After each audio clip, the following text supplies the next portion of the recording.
Maintenant, on attaque tout de suite notre implémentation en langage C. Et on commence include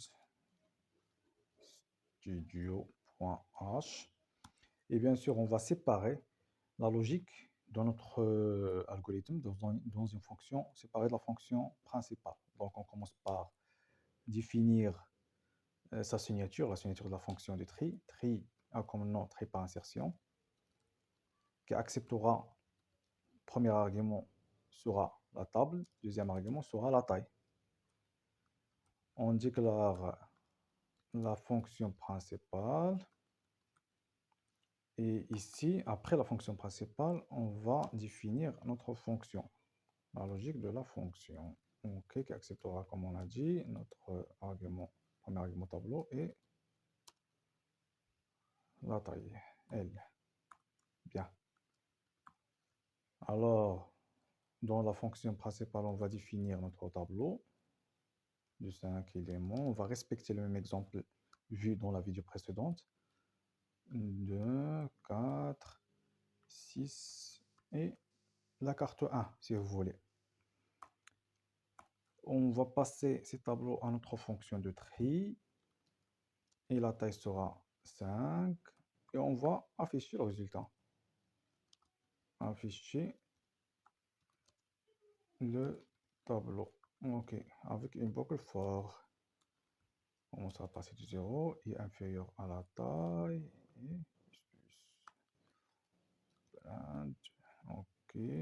Afficher. OK. Un petit espace pour un affichage bien clair. Et les éléments. OK. Maintenant, on passe à l'implémentation de notre algorithme.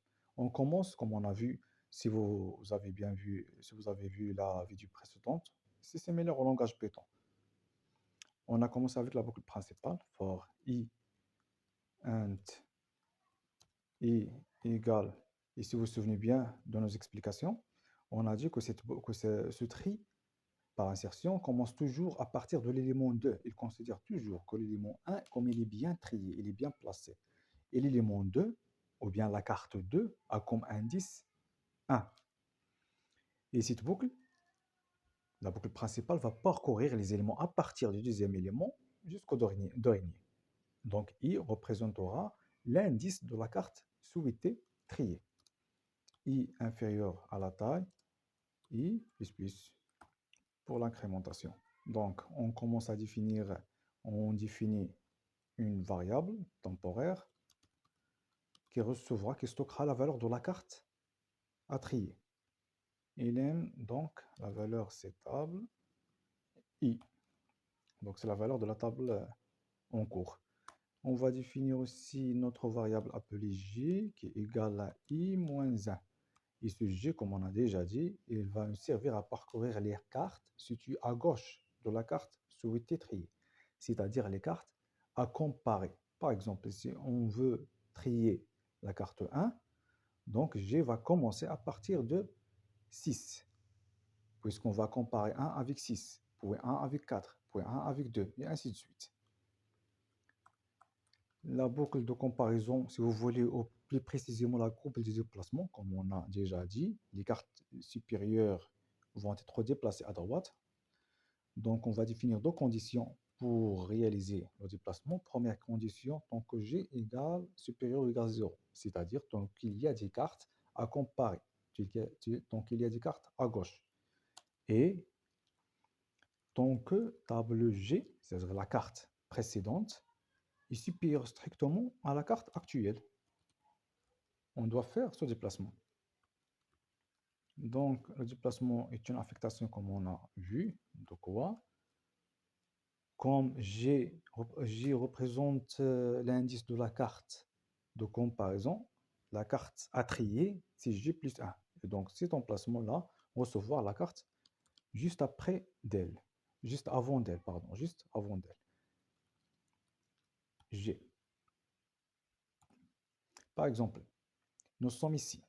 Donc, la carte 1. L'indice de la carte 1 est 0, 1, 2, 3 cartes. On va comparer la valeur 1 avec 6. 6 est supérieur à 1. Donc 6 va être déplacé à l'emplacement de la carte 1.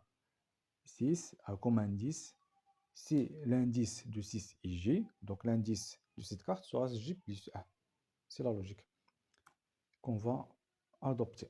Et on va voir en détail durant, c'est-à-dire on va détailler, forger l'implémentation, on va la débloquer pour voir ce qui se passe durant l'exécution. N'oubliez pas de décrémenter G, donc une décrémentation. On va la décrémenter. Puis ici, lorsqu'on va sortir de cette boucle, on va considérer qu'on a trouvé la carte, qu'on a trouvé la position correcte pour notre carte. Et on va l'insérer. Plus 1 égale LM. Et on a déjà expliqué pourquoi J plus 1. On a dit que G est incrémenté. Il faut ajouter 1 pour bien se positionner. Par exemple, c'est dans le cas de la carte 1, il va être comparé à 6. Puis, il va être comparé à 4. Puis, j'ai maintenant l'indice 2. Il va être comparé avec 2. 2 est supérieur. Il va être comparé à la carte 1, va être comparé avec la carte 5. Et ainsi de suite. Et lorsque il n'y aura aucune carte, on remarquera que G, à la sortie de la boucle, G a comme valeur moins 1. Parce que s'il a comme valeur 0, il vérifie cette condition. Puisqu'il sort de cette condition, donc G égale moins 1. Et on doit ajouter un 1 pour que les indices soient corrects.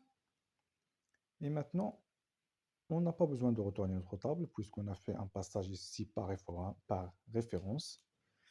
Donc la table a été modifiée bien dans la table d'origine. On n'a qu'à tester. Je vais tester tout de suite pour voir est-ce que ça marche bien. Et apparemment, 1, 2, 4, 5, 6, notre liste a été bien triée, donc notre algorithme a bien marché. Donc voilà la fonction min, voilà la logique de notre tri. On va se concentrer sur la logique, sur la fonction tri insertion. Et il a bien fonctionné. Maintenant, on va forger. Pour cela, on va ajouter des messages. Par exemple, ici, on veut voir la carte à trier. Donc, la carte à trier et on va afficher la carte à trier. Après, on retourne à la ligne. Donc, la carte à trier, c'est table I. Ok, c'est bien. Après, ici, dans la boucle de déplacement, on veut voir les cartes au moment du déplacement. Donc, ici, la carte. Cette carte est déplacée, vers la droite. Autour à la ligne. Quelle carte? La carte table J. Cette carte. Puisque cette carte est supérieure à ILM, la carte à trier. Puisque cette carte est supérieure, donc doit être déplacée vers la droite. Ok, qu'est-ce que j'ai? Je vais faire ça pour bien voir. Voilà, point, virgule. Après, pour bien, vu ce qu'on a déjà dit sur ce G, je vais le inspecter ici. Printf et G égale, voilà, et retour à la ligne. Puisque print, comme on a déjà dit, ce n'est pas la même chose que print en Python. Les retours à la ligne, on doit les faire explicitement. Donc, J, oui, c'est comme ça. Donc, pour voir la valeur de J. Et au moment de l'insertion. Et après l'insertion, on veut voir ce que devient notre table. Donc, la boucle d'affichage qui va nous permettre de voir le tableau, le résultat, après cette itération.